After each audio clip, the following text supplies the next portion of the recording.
Okay, so hello everybody. Welcome to this episode of Entering the Creative Unknown. And this is episode 11, which I think is a pretty lucky number, or we're going to make it a lucky number today.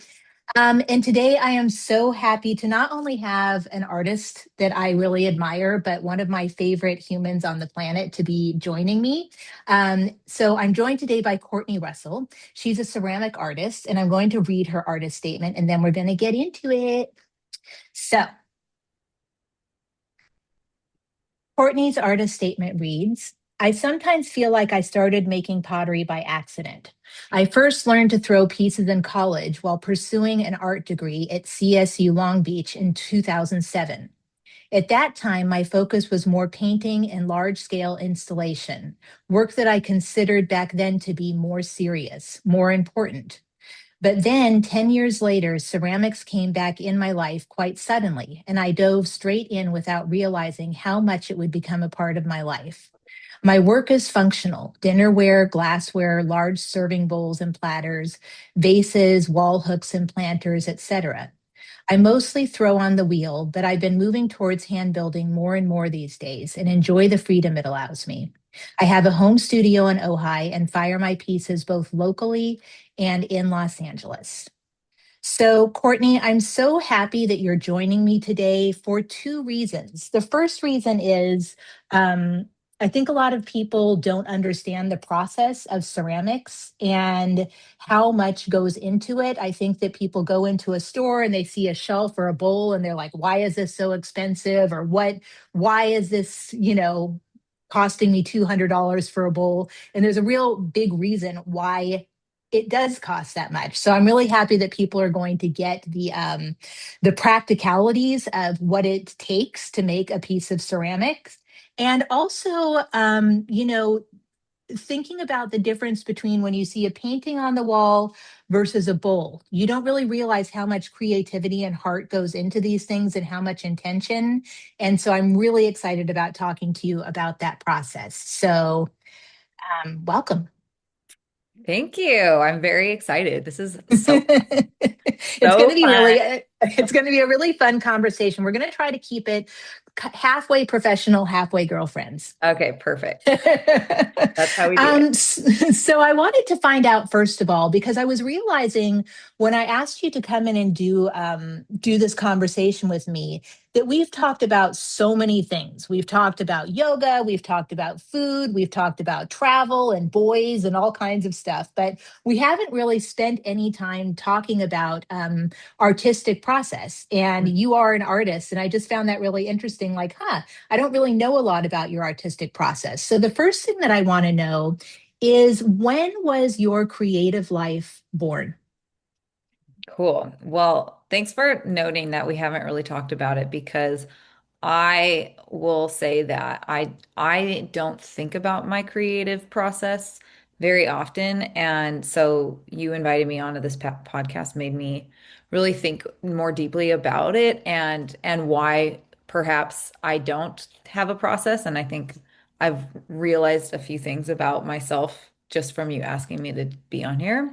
Um, but yeah, I think I had a creativity from a very young age. Like all of us have these big imaginations when we're kids, and we express them in different ways. And I was always really drawn to drawing, and I loved playing in nature and like building things out of natural materials as a kid. And I actually have this like really funny memory of being sick as, I don't know, an elementary school kid, and I I was probably milking it. I think I probably stayed home like a week longer than I needed to. But both of my parents worked and I didn't ask them, but I just started painting like huge scale in my bedroom on the walls. I painted a window on my bedroom wall and created like an entire beach scene looking out to the beach from my bedroom. And then I had a skylight in my ceiling. I kind of had like almost like a loft style bedroom. And so I painted clouds, like the sky on the inner walls of the skylight. And then I painted a quote with, like a flower vine around the edge of my, closet. And my parents were like, "What the hell?" I mean, I had like brought a ladder upstairs, from the garage and just like did it on my own without asking them. And they were okay with it.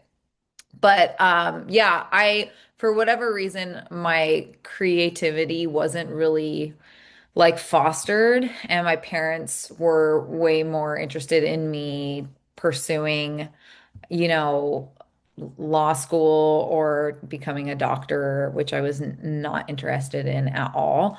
And so, yeah, it was always just kind of this little hobby that got forgotten about until I um, really like broke free, getting into college and then dropping out and then deciding on my own what I wanted to do, that I got back into art and actually realized that that was a part of me and that it was bigger than just, doodling on a notepad. It was something that like I had all of these, kind of like all this energy to do something with.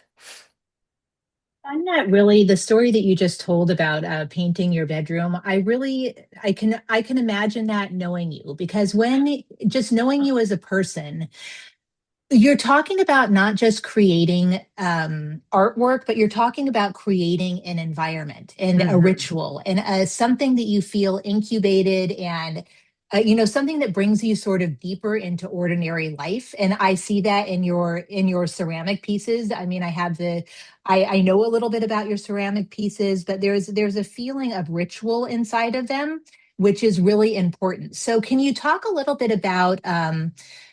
I want to talk a little bit about just how ritual is an important part of your life and how the process of creating is a ritual for you. And when I say creating, I also want to talk about how you create. I mean, you create across the board.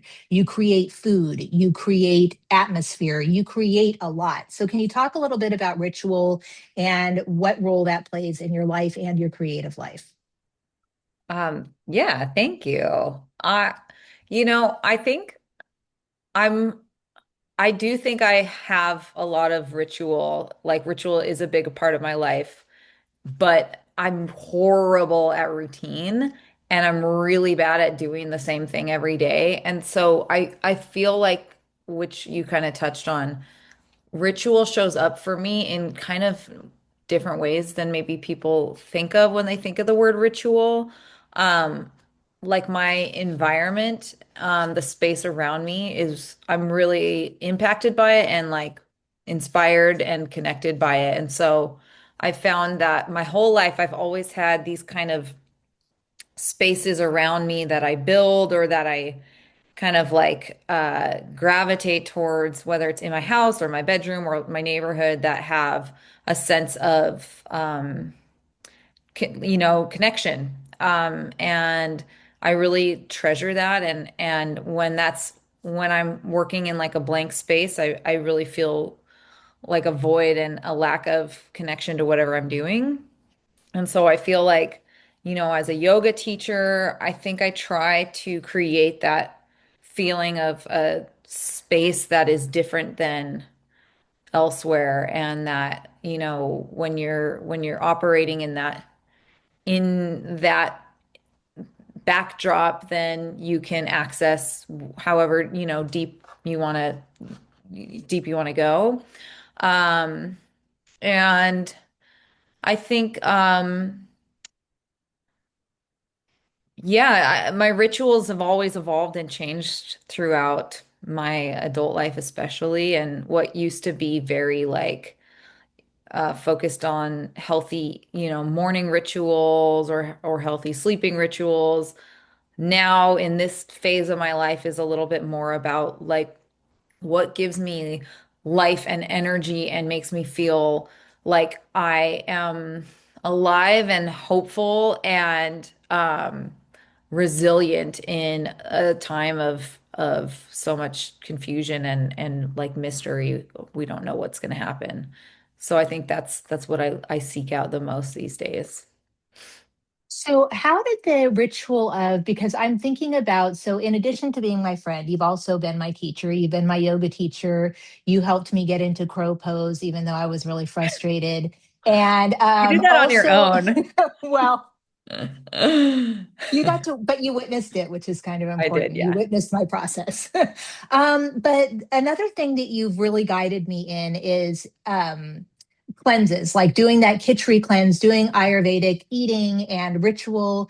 So I want to talk about what is the relationship between the pieces that you have cultivated. I mean, you do create things to eat on, to eat from, to drink from, and your practice as an Ayurvedic nutritionist, or are you a nutritionist? What is? I'm a Ayurvedic health counselor.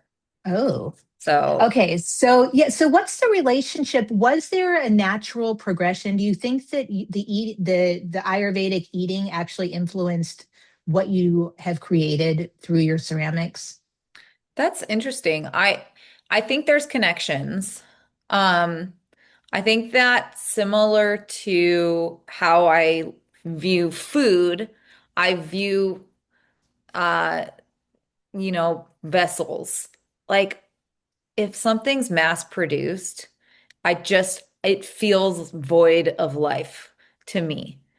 And it is the same with food. Like when you are sourcing organic, local, fresh food, you know it's full of life. And when you have like a bowl or a cup that you're drinking out of that didn't come out of some like factory from who the hell knows where that came from and what the actual materials are, and you're eating off of something handmade, it does create a ritual in the experience, both with the food and the vessel. And I love that you've noticed that because I don't think that's really conscious for me. It's just, I think, the way that I kind of naturally approach my life and like my environment and my connection to objects and things, you know. So I feel like this is how your art, which we're going to be putting up in a moment, lives in the world. If I have, just my regular coffee cup that I got from Target, or a plate, let's say a plate that I got from Target, and I have one of your plates, which I'm fortunate enough to have, even the way I arrange my food is going to be different. Mm. So there is something about your art living in the world. It really is so influential. And I think it's really important that we start to recognize that functional art is also living art in the world, and not just because it's being tossed around the kitchen. It's something that creates an atmosphere. So okay, getting into that, we're going to start to put up a slideshow. And the first slide, I hate to tell you, out of all your artwork that you shared, the first slide that I'm sharing is my favorite slide Cool. because of this. Yep, So that's my life. That so is this is accurate. just this is just such a wonderful like this is real life creation. And Mhm. so I want to talk about when do you know that it's time for you to start going into building with clay? Like, what is the signal? Because I'm sure you don't wake up every day. I mean, maybe you go through spells that you wake up, but when do Mhm. you know that there's something there that's waiting to be formed and created? Yeah, I actually I don't wake up every day and want to touch the clay, but I do wake up almost every day or think almost every day about something that feels like it needs to be created. And it's like these objects or these, spaces that are not real yet, except for in my mind that I'm like, oh, I want to bring to life this thing in my head. And getting, I mean, I'm gonna admit, and I think a lot of ceramicists admit this, like it is not glorious working with clay. It's like kind of gross actually. And you get really dirty. A lot of times it's cold. And in fact, even the temperature of the water, if the temperature of the water's too warm, like it'll totally screw up what you're making. So you kind of have to work with cold water even when it's cold out.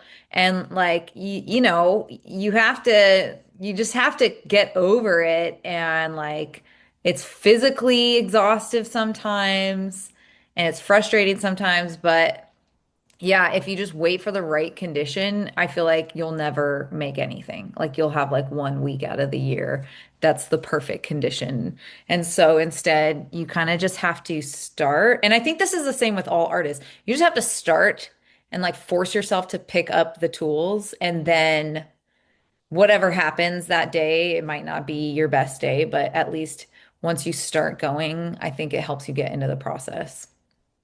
So when you go in, I know that probably a lot of the times you're going in with a plan, but do you ever just what is it like, or what's the process when you just put a piece of clay on the wheel and you just sort of get into relationship with, I guess you're getting in relationship with earth.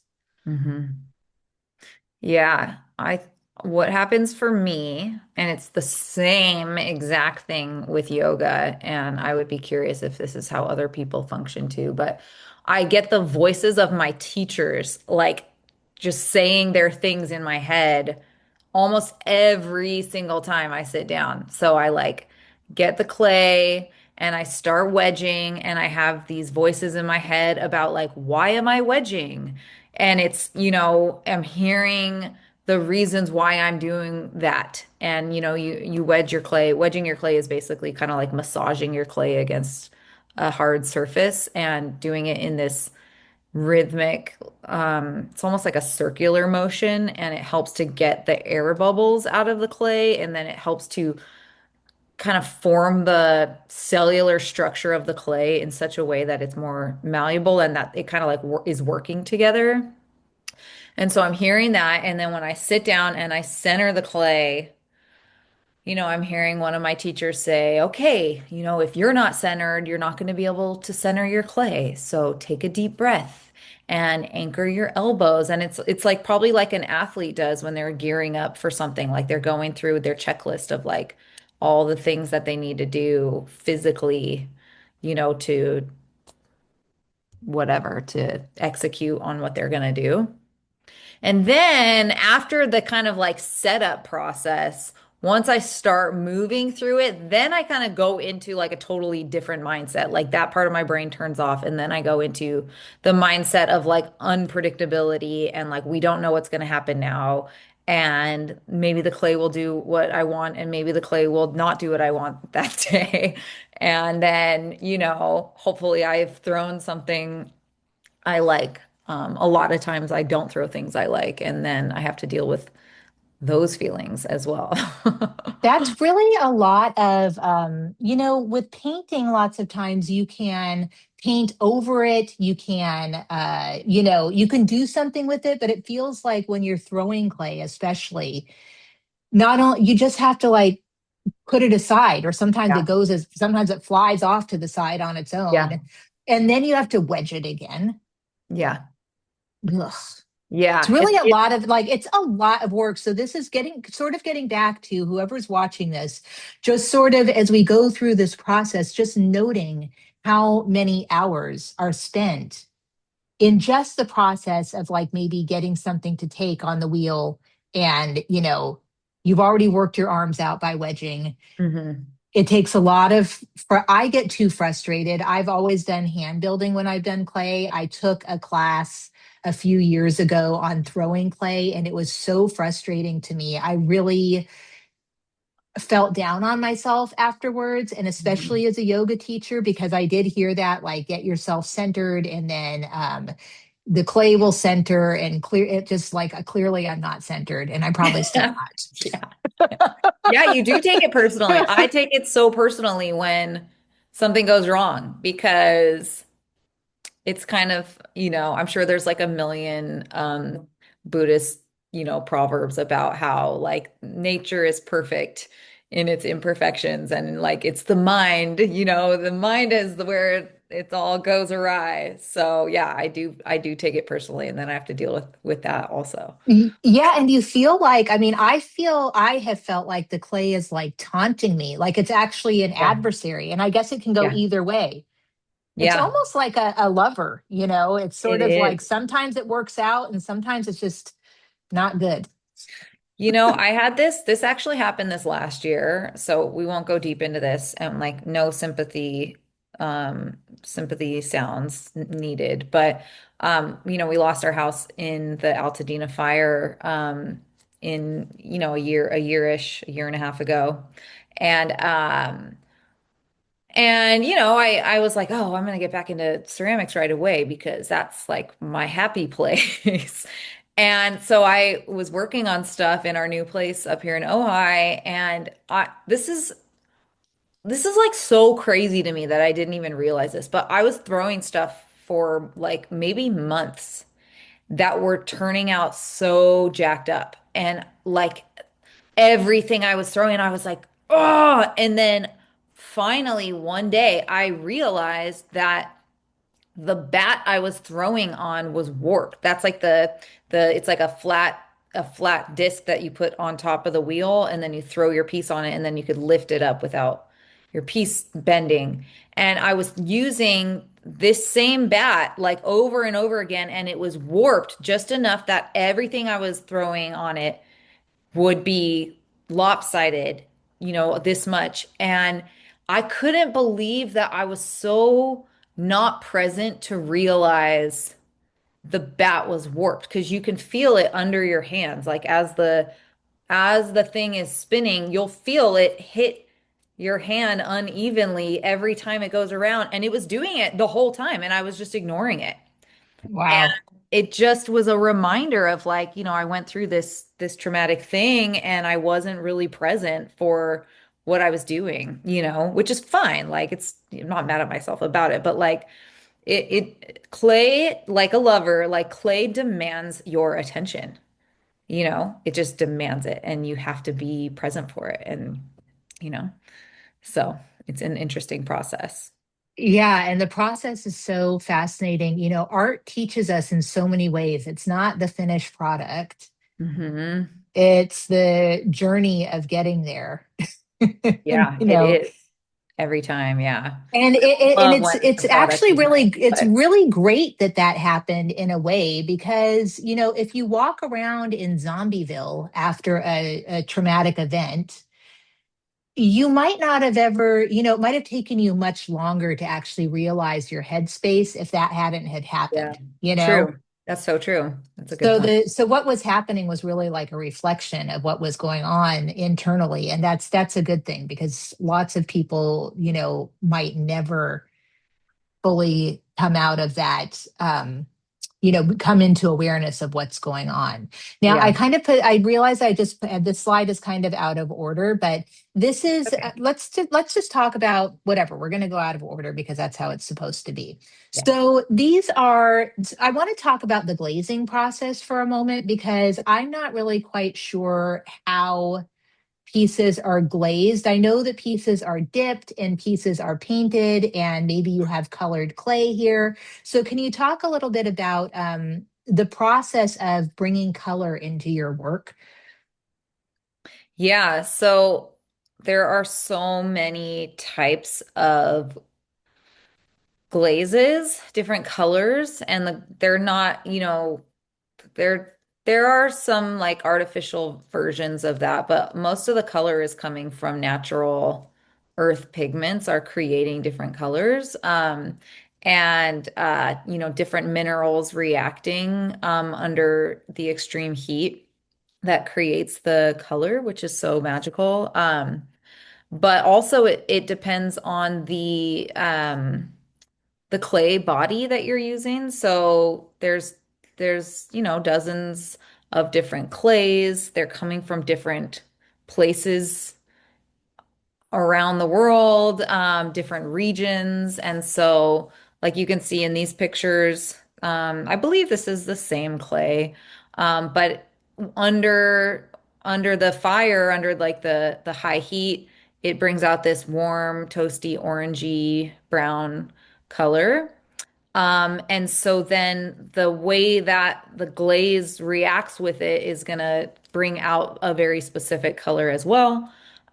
Whereas if I use the same glaze on a different colored clay, it might look a lot different. And so yeah, to be honest, glazing is a really intense chemistry, and I've made my own glazes before from scratch, like sourcing the different materials. One glaze might have between like 3 and 6, ingredients, we'll call them. Like they're a recipe. So glaze recipes are a thing, and there's glaze recipes that have been passed down, for generations, and then people are inventing new glaze recipes all the time. And you have to know it's like a master's degree on its own is glazing. And I don't have that degree. Like I really don't understand glazing, and most people who are kind of similar to me where they didn't really study, they just source glazes that have already been mixed for them, and then they're just adding water, and then they have the glaze. But I work with studios a lot where there's a tech, and the tech is like mixing these glazes using these formulas. There's a long answer to your Well, question. still. Yeah. But you got there. And also, just again, I'm going to keep bringing the people that are listening back to this idea of why ceramics, handmade ceramics, are so expensive.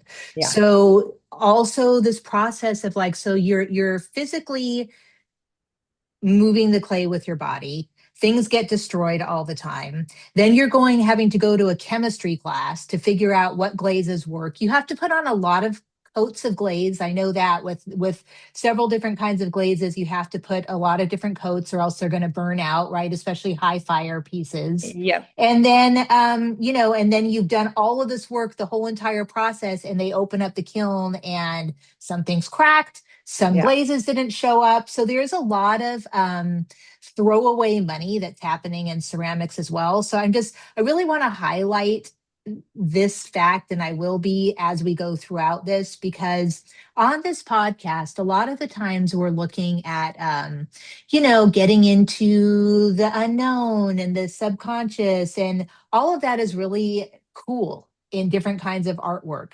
And I think that there's this line, and even you were saying it in your artist statement, where, functional art isn't actually art. Right. And even you thought it, or you might not have thought it, but you were like, you wanted to do important big pieces, something that felt like, why are we not valuing the ceramicist? And I really feel like the ceramicist gets the short end of the stick in a lot of art recognition when it comes to functional ceramics in particular. Right. Unless it has like some painting on it that's very elaborate, then people are like, oh, the design, but they're Right. not thinking about the underlying stuff. So true. So I didn't really mean to put that last slide on first. I really wanted to go to the throwing. So can you talk about the elements of the wheel and what the process is in throwing a piece? So you said the word centering before. Not everybody knows what centering is. Can you talk about the process of making something on the wheel? Yeah, so the wheel, it's a motorized wheel, and you control the speed with a pedal. Obviously, like in more traditional wheel throwing, they don't have a motor, so they might be kind of kicking a like a spindle mechanism that's then spinning the wheel, or they may not even have anything moving, but they're spinning a piece around in a like a perfectly circular way so that it's even on all sides. And so the centering part, which you'll hear ceramicists or teachers talk about, like if you what happens at the very beginning, the very first step of centering is going to impact your piece all the way until the absolute finished product. And so centering might feel like boring and not validating, but it's so important that you get your piece centered. So you're just taking this lump of clay It might be 2 pounds, it might be 15 pounds, whatever, and you're getting it to sit smack dab in the middle of the wheel, that bat, like in the center of the throwing surface area. And you're doing that with your hands kind of forming it in a certain way and making a very specific number of shapes with your hands to get that piece to center. And you might start it going from like a ball of clay, you might shape it slowly into like a volcano type of shape with a flat top, and then you kind of go from there. But if your piece is just slightly off center, where it's like just a little bit to the left or a little bit uneven, then when you go through the next steps, it's gonna make your walls uneven. And when you're all, if your walls are thicker on one side than the other, then when you start to raise the sides, now you've got a side that's way taller on one side and shorter on the other, and then it starts lopsiding, and then it goes downhill very quickly. So, so what is the relationship between water and throwing? Because I Water feel like you is can really overdo creating. it, Yeah, right? water's creating a lubrication. So it's just creating the ability for the clay to glide between your hands without, it's reducing the friction, and it allows you to mold and mold the clay. And it's a really like a beautiful relationship because you can't use too much or the clay gets too soft and it won't shape. And you can use too little. A lot of master potters will work with less and less as they go. But you kind of have to, it's a relationship. You have to figure out your relationship with the water and throughout the entire process. Is that when you get when it's drier? Is that when you get, is there, I might be making up terms, but is there a term called dragging? Yeah, it will drag. Yeah. And then it'll start pulling the clay. Your fingers will kind of like stick to the clay, and then it can create can pull the wall down, or it can actually like tug the piece off center. Mm, I'm frustrated just thinking about it. Okay. I know. Okay, so what is this? I didn't really know. What is this process here? So I know, is this when is this before the piece has been fired and you Yep. have to kind of, is it called shaving? It's called trimming. Trimming. Okay. Yep. You So are what is, shaving, but it's called trimming. Yep. okay. So you just stick it back on the wheel and then what is this process all about? Yeah, so you've thrown the shape, you've gotten the clay wet and you've made the shape that you want, and then you basically have to let it dry long enough to a state called leather hard. If you think of like a piece of leather, like a thick piece of leather where you can kind of bend it, but it still holds its shape. Um, and that's when you can trim it. And, that's basically making the piece look more beautiful and getting rid of the signs of the process. So you turn the piece upside down, like you can see the bowl on the left. The bowl has become leather hard, so it's not going to just, lose its shape. So I've turned it over and I have to center it again. And then I'm using some fresh clay to stick these little, bolsters in place so that it doesn't move. And then I'm trimming what's called the foot. So you've got these little pottery tools that you can use. They're just like little different shaping tools, and you're trimming away and creating a design. And people do lots of fun stuff when they trim. You can put holes in it if you're making like a lantern, or if you're making a potted plant. People can carve at this stage. um, but Why yeah, don't more people put holes in the bottom of their pots? I That's mean, a good question for many ceramicists. it's a good question. Yep. Okay, so this is in between, this is not leather hard yet, right? This is correct. This is not leather hard yet, but it could be. I tend to cover it, and a lot of ceramicists will cover it even after they've trimmed the foot, because you want to slow the drying down um, so that it doesn't crack. But yes, this is Okay. before I have trimmed the foot on this plate. And then how long is I mean, I guess it depends on where you are and the moisture in the air, but generally, how long is the process from getting it off the wheel to getting to the leather hard steak? Yeah, sometimes you can trim the next day. I've even trimmed certain pieces, small pieces later on that day, because we're in a drier climate. And so, but it's always a risk. Like if you don't wait long enough, there's a risk that it's not ready and then you might crack it or you might it might all fall apart. So you have to wait. You have to be patient. Sometimes it takes a week. If it's really damp out, your clay is just not drying. It can take a really long time. And it depends on the shape. Like that big bowl closest to us, in the picture, that one has a huge surface area at the bottom, right? Like that whole surface area is not exposed to air. It's stuck to the plate, so there's no air there, so it's going to take longer to dry. But the rim on that bowl is so thin. And so the rim of that bowl is going to dry really fast and the base is going to dry really slow and you might crack it. So for that bowl, I probably covered it for longer, or sometimes I'll just cover the rim with plastic so that the inside will dry faster. So it's a dance. It's a dance. Okay, that's intense. Yeah. Okay, so these have been fired once, have they? Yeah. Yeah, these have Okay. these have been fired once. It looks like. Yeah, and then This is a this, lighter so clay. okay, and then this is just before you do the glazing process. Yeah, so this is the first fire is called the bisque fire. So or you might hear it called like bisqueware.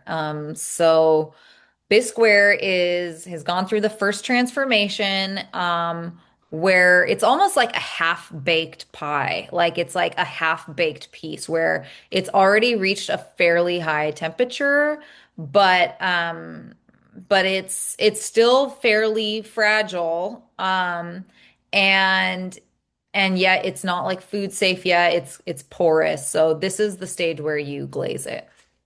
Okay.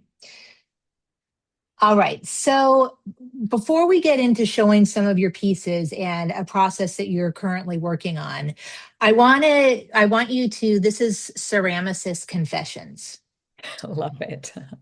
What part of the process do you absolutely hate?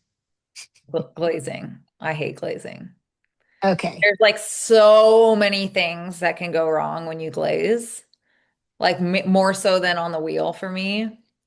And I've taken so many beautiful pieces and just ruined them in the glazing process. Yeah, that's frustrating. Okay. And then what is your very favorite part of the process?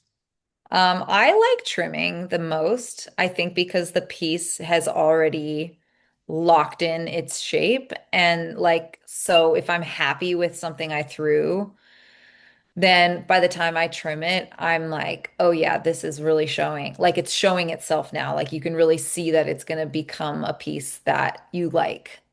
So the trimming like reveals the true form, which I really love. Feel like there's some ASMR involved in the trimming too, is there? Yeah, I think so.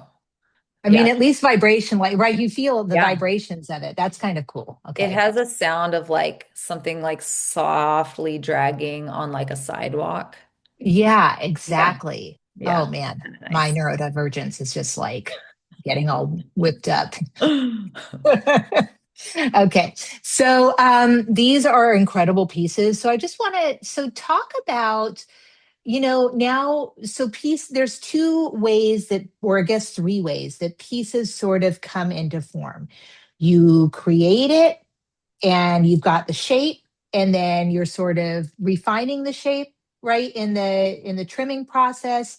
And now there's like a third a decision to make. Hmm. So what inspires you in terms of like if I were to look at this, like I feel like I'm seeing a desert on the left Mhm. side. And, so Mhm. is there something, how do you kind of draw your inspiration for glazing, even though it's not your favorite part of the process? Yeah, thank you. I don't know what other ceramicists do, but glazing is so personal to me. Like I won't glaze a piece until I've looked at it a lot from like multiple different angles and kind of have a dialogue with it and kind of ask what it wants to look like and it feels very personal. Maybe that's why some of the glazes mess up because I wasn't listening well enough or something. But I I really like my pieces to reflect a natural element or a scene. And so a lot of my pieces do remind me of like the desert or like a sunset or some environment in nature that you've been in before, which is great because it's made of earth anyway. But Yeah. yeah, the decisions are just I do. I don't know. It comes very personally with each piece that I do. And how do you know, like the bowl on the right has a lot more? I'm not gonna say it has more detail, but it feels a little bit more. There's more, or it Yeah. feels like more to me. Maybe there's not. But hmm how do you know when it's done? hmm Well, one is you're just restricted by how many layers that you can put on. If you do your glaze too thick, it'll bubble and it won't look pretty. So you kind of have to know, you have to learn through practice how many layers work and which glazes you can layer. But I think it's extremely important to go into glazing with intention. So I think you know when it's done before you start. Like I think when I try to wing it on glazing, I make a lot of bad mistakes. So I try to see exactly where I'm gonna dip and like exactly how long I'm gonna hold it underwater, well, let's call it, before pulling it back out again. So it's a very intentional process. Mm. So this would be me. I would be like holding it and like having a conversation with Yeah, the yeah. piece before I play. Do you do that? Yeah, Okay. I do. And like I kiss the pieces a lot. Like I give them air, Yeah. like, good luck, baby. Come on, Yeah. let's do this Yeah. together. Yeah. Mama's waiting for you when you get Yeah. out. Uh, Okay. So these are such, I love cups because cups, for me at least, is the first thing that I do in the morning. It's my first ritual of the day. I'm not doing yoga before I have coffee. I'm telling you that much right now. Like I might do a little stretch or something, but I'm not in my body until I have my coffee. And it's for me, I sit with coffee and tea all day long. So when I think about cups, there's something that you could really easily dismiss, but they're sort of your companion for the day. At least for me, my cups are my companions for the day. So when you go to make a cup, are you thinking about yourself drinking? I love this one on the left so much. I love them all, but the one on the left feels like pregnant. yeah, It's really nice. So, and you also love cups. You I drink do. stuff. Yeah, I mean, I also love the one on the left and the one, I mean, it's not because I'm bragging about my work. I just sometimes I'm like, oh, like I didn't determine that. Like all of the natural elements made Yeah, that and happen. you So should be feeling like that. You should take credit for it. I mean, I think that you should never shrink yourself as an artist. It's really easy to do, but you absolutely shouldn't. So, are cups one of your favorite things to make? yeah, I do love making cups. I love making cups and big bowls. I think there's something about the like round shape that fits in your hand that I love. And yeah, I usually pick a cup that matches my mood for the day. Do you do that? Sometimes, yeah. Yeah, sometimes I'm like, oh, I'm in this particular mood. So I'm grabbing this mug and it's probably very subconscious. Like I'm not overthinking it, but it's just kind of happening. But yeah, they're like it's a tactile, it's something that your hand is like making contact with, for the 20 minutes you're drinking it or like throughout the whole day, you're like having this interaction with it. So it is pretty important, the experience. And can we just go to the middle cup for a moment? I want to talk in terms of the glazing because we can you talk about is that oxide on the handle of the middle cup? No, Is that's just oxide the something that you use? Is that's a I thing, right? don't. I don't. I may in the future. I don't play around with it too much. It's just raw clay. So Okay. I actually held it by the sun and like dipped it by holding it by the sun. So yeah, so it's you're gonna get that texture on the handle of that one. Gosh, I love all three of these so much. Yeah, they're fun. Just the shape of the one on the left is just, it's like Yeah. you're drinking a cup of possibility. Yeah. That's what I'm gonna nickname that one. Yeah, the cup of possibility. Cup of possibility. Yeah. Okay, so I want to talk about I'm really interested in vessels. And I want to talk about the difference between making something that is going to be enclosing something in and making something that is more opened up, and what that feels like. Huh, that's a good question. Well, I will add another layer. So the vessel on the right with the lid is actually a commissioned piece. It's an urn for a friend whose kitty passed away. And so that was a really like personalized experience of making the shape. She, for her, like she wanted a shape that reminded her of her cat. And so something about her, the color, the roundness and the height and it kind of feels like her kitty like hanging out on the shelf, which is kind of a special idea. But um I mean, clothes shapes with lids are really irresistible, right? Like when you see something with a lid Yeah, at a shop, you have to open it because you think something yeah, might be inside. yeah. And it's like it's just so full of mystery and I love that that's where our secrets go is inside closed vessels like that. Uh, I'm wondering if you could put, I mean, this might be kind of gross to you, but it would be interesting to like wedge in somebody's ashes into the clay itself. Can you do that? Do people do that? I think you can. I think there's a lot of things you could put in the clay that I haven't tried yet. And when you use a studio kiln, you have to be careful because if you screw up and cause an explosion, then you ruin everyone else's work too. Right. Yeah. So, And then they open it up and there's like a femur in there. You're like, what the hell? That would be my ceramic pieces. yeah, it's like bad juju for the afterlife. So, yeah.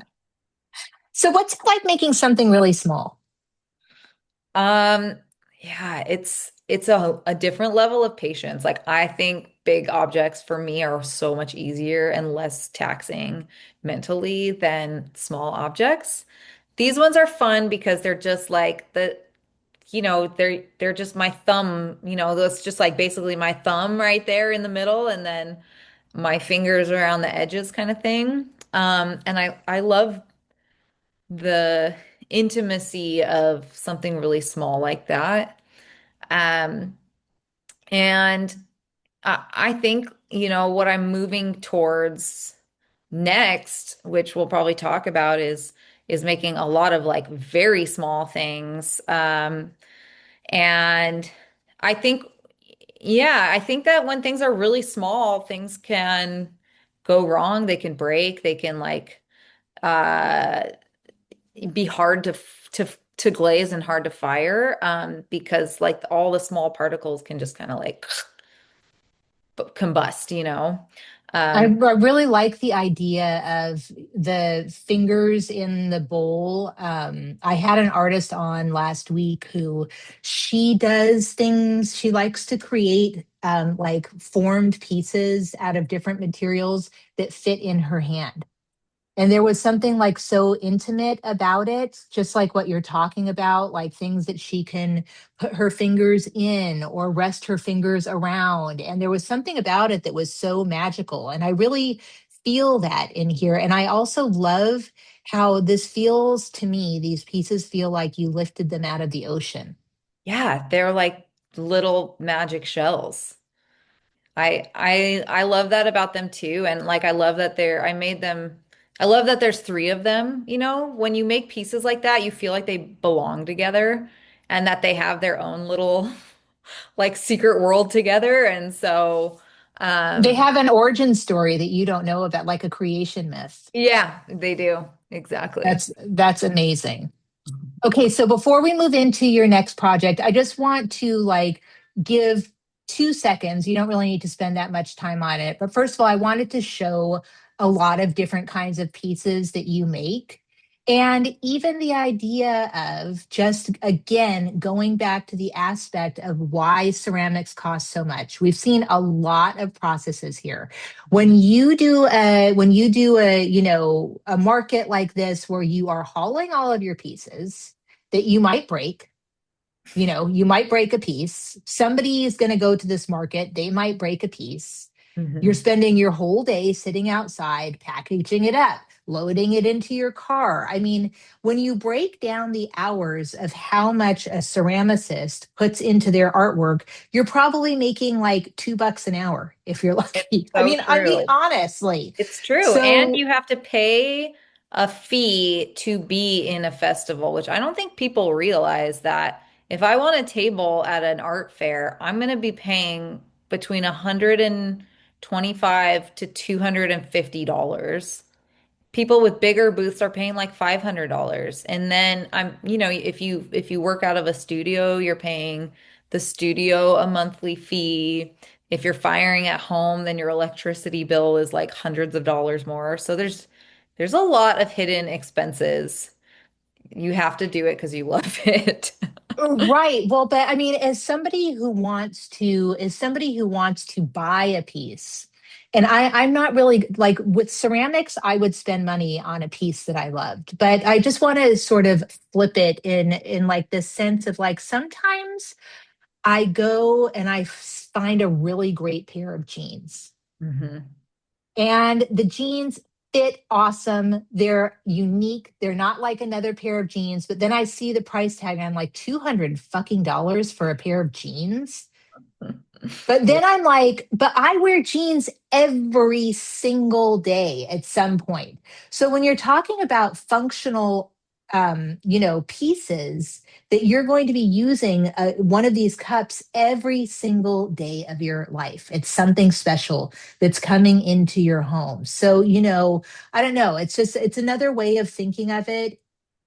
It really does change, at least for me, my entire mood when I'm using something like what you're talking about, handmade organic food, whatever it is, having something that somebody's energy is in, it feeds you energy for your entire day, at least for me. So I just really want people to sort of shift their thinking on functional art. It's really important to me. Okay. Okay, so this is very exciting because you have a new process and project that you're working on. So let's talk about seeds. Yeah, I think that just everything that, has kind of come up this last year after moving and, being, relocated and so much change and so much whatever. Um, I've been in a weird holding place where I haven't really wanted to make bowls like the way that I always have. And, you know, I think that um there's just been something growing inside of me that wants to be birthed and I don't really know where the seed concept came from, but I was thinking about my environment up here in Ojai and the seasons and just kind of like being present for like a year coming up of like watching, four seasons and just looking around and just kind of yeah, like taking stock of my environment. And I don't really know how what came first, but I just started really wanting to do something with clay and seeds. And I didn't really know. I still am in the process with it, but it felt really important. And the more I talk about seeds and like learn about seeds and think of like the symbolism, there's just so much to it. Um, and so I just started collecting any seeds that I would come across, and they show up in so many different forms. But I think, one theme that came up for me in this process is realizing that seeds aren't spread until the plant has like fully dried up and essentially died. That is when the seed is released. And I think sometimes when we're like doing our rituals, we're like, let's plant the seeds. And we kind of think like we're planting seeds as like at like the beginning. But I'm really realizing that when you plant seeds, you're doing it at the end of the death of something. Like that is when you are able to plant something new to grow. So I have a lot of different ways that I'm planning on working with the seeds, but I think that they're going to probably speak to me and take on a life of their own.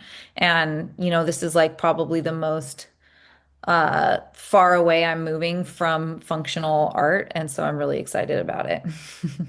Yeah, I can see why, because just looking at this collection, and for people who haven't been, a lot of people who listen to this podcast are not in the United States. And Ojai is such a special place. It's in Ventura County. It's in like this kind of like it has a canyon feel, but it's not a canyon.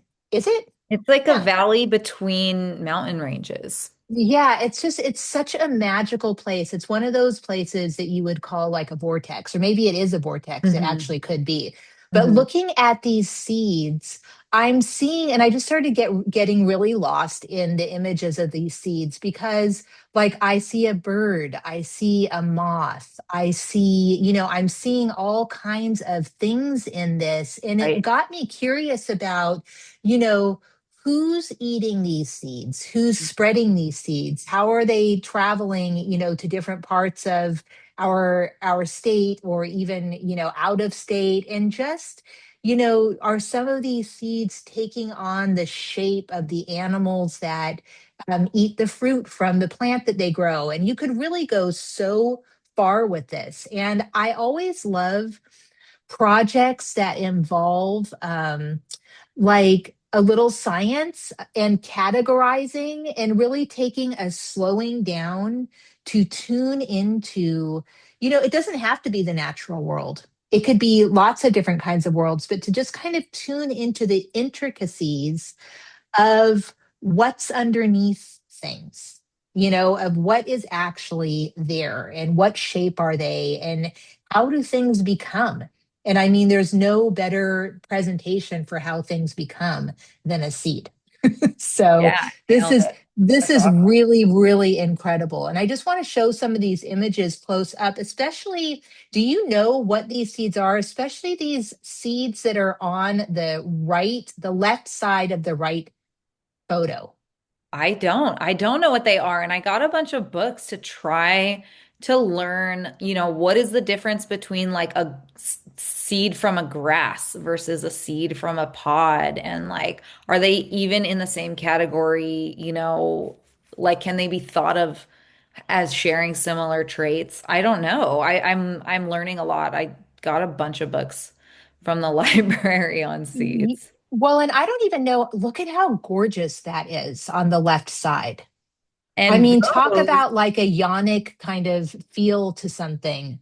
okay, those were, and this is why I feel like I am gonna turn into this like crazy seed lady and like spread the message to everyone about seeds because these things like it's like everywhere, there's things growing everywhere, and these were just growing on an ivy vine, just kind of like one of these vines that takes over trees, and like takes over fences, and th these were big, like huge green spiky balls Oh, that look yeah, I've like seen you could pop them these. almost. Like they look like almost like full of liquid. And I watched as they dried over weeks, they started shrinking and shrinking and shrinking. And then the layers peeled open and revealed these pods inside, like these cool round seeds. And I had no idea that that transformation was going to happen. It Ugh. was really magical. I think they're a kind of cucumber. Yeah, I yeah. think they're called because I remember seeing these. They're in the Santa Monica. Is Ojai considered Santa Monica Mountains still? Nope. I think they're called the Los Padres, or it's like Okay, so mountain ranges up like there. in the Santa Monica Mountains, I've seen those, and I was asking somebody what they were, and I think they're called like spiky cucumber or something like that. Anyways, that is just incredible. So cool. Um, and here you are studying, I'm and you're set. seeing the birds that might eat and poop out these plants. Yep. So I'm so excited to see what comes from this project. And I want to just give you the opportunity right now to, and I'll share things in the show notes and in any social media around this, but where can people find your work? What's coming up next? I know you're doing the seeds, but if you have any kind of like markets or fairs or yeah, tell me what's going on. Yeah, so my Instagram and my website is called My Friends Club Pottery. And so you could find me myfriendsclubpottery.com. But I don't have any big sales coming up. But I guess the biggest thing coming up for me is I'm doing a clay residency in France in a month. I'm spending 7 days in a little village and learning wild harvesting from the lake. And I'm gonna spend another week after that traveling. And then when I come back, I'm gonna be like making, I have a lot of free time when I come back. So I think for me, it's just gonna be a lot of new material that I'm hopefully gonna be putting out on my website and my Instagram um in the next couple months. So Great. I'm really excited to see what comes up next. And also, I know that Courtney, in addition to selling incredible pieces, she also does commissions. So, if you want something very special for your home, I know that you can commission her pieces as well. And this is so much fun sitting down and talking with you about this. And talking to you about anything for me is always like a big highlight. But I really love diving into your studio and sort of like getting a little voyeuristic viewpoint of your life that I don't see all the time. So that's yeah, that's really really fun. So thank you so much for joining me today. And yeah, I'll put all the notes in the you know what I'm talking about in the yeah, show notes where you yeah. can reach Courtney. All Thank right. you. I love this. Thank This is so you. fun.